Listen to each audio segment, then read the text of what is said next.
This is a new range of readers that are based on stuff. We've taken ideas based on the CLIL language learning theory. You familiar with CLIL? Content, language, integrated learning. It's not, and these books are not CLIL. They borrow from that theory. The idea that we can learn language through the exploration of another subject. But to say these are complete CLIL is just inappropriate. I'm not going to do it. It borrows from that methodology as a way in. They're readers, not course books. And I just remembered I didn't bring an umbrella either. So I'm going to be stuck here as long as you. We're just going to sit back and enjoy ourselves. So, for those of you who have learners who are not necessarily fond of reading, for example, graded readers, literature, this is something you might want to have a look at. I just want to show you some of them. We have a whole bunch of different areas: science, history, geography, some cultural stuff. They're really rather nice. The content is taken from real sources. It's one of my favorite books. This is a book about worms. We have books about worms. It's so cool. It's one of my favorite ones. And it talks about, for example, here, the idea of the role worms play in ecology, etc. Oh dear. Did you leave your washing on the washing line? It's what I normally do when it rains like this. I'm in the office, it starts to rain, I go, boom! Whitewashing is still on the balcony. I mentioned whitewashing, it rains even harder. Actually, the worst thing if I wash my car and on the same day do whitewashing, you can guarantee a flood. The United Nations has forbidden me to wash my car and my sheets on the same day. It's now illegal. All right. Lots of people auditioning for Snow White and the Seven Dwarfs today. I'm very small, I'm very small. Either that or the new St. Petersburg version of Quasimodo, the bell. Anyway. There was a musical of that, of Notre Dame, wasn't there? Quasimodo, she gave me water. Anyway, so we developed their vocabulary related to the subject. So there's language learning going on. Yeah. So you have the content. Through the content, we explore the language, specific terminology that goes along with it. We also look at things like language functions, not just vocabulary, but for example here, I think you've got the language of, for example, comparison, things like this, yeah, comparing and contrasting ideas, etc. All right? Obviously, speaking is still an important part. We get learners to discuss things. They read, they absorb, they synthesize, they discuss, so it's not just reading, as with all our readers. We've got critical thinking skills going on, lower end of Bloom's taxonomy, just remembering information, repeating it, but also higher order thinking skills, synthesizing, creating, analyzing, making judgments, etc. Yeah, what do you think is the moral of the story? Because there's some cultural information there as well. Let's have a quick look. Oh, yeah, sorry. Cultural information, there it is. This is about Australia. This guy looks lovely, don't you think? This looks like the kind of guy you know would have wisdom to give you.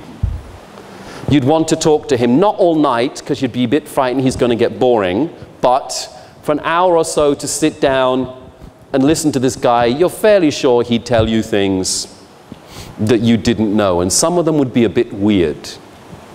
He's got that kind of face. This guy just needs to buy a pair of trousers. Anyway, there we go. Very quickly, having a look at some of the titles, just to flick through.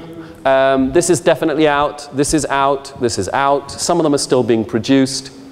I'm zooming. I would zoom if my computer was in a zoomy mood. There we go. Come back. It's over zooming. Yeah, we're still good.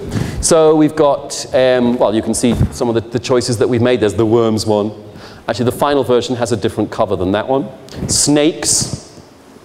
I'm going to buy this as a Christmas present for my mother, because she really hates snakes.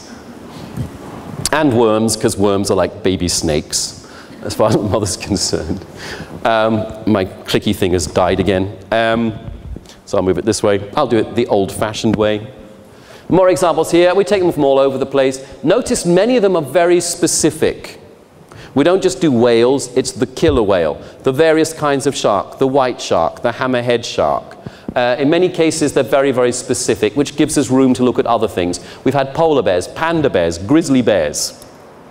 Yes, we had a bear man before. A pun there.